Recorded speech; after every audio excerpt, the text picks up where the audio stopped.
குடும்ப ஆசீர்வாதம் என்பது பணம், காசு, வீடு அதல்ல.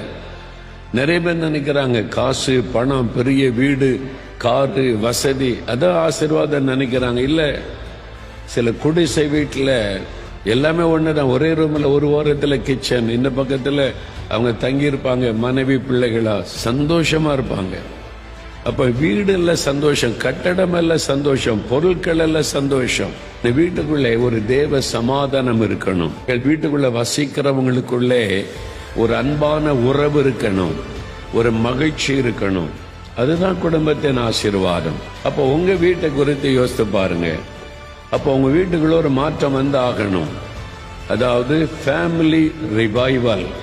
உங்க வீட்டுக்குள்ள ஒரு எழுப்புதல் வந்து ஆகணும். அதுதான் இன்னைக்கு ஆண்டவருடைய விருப்பம்.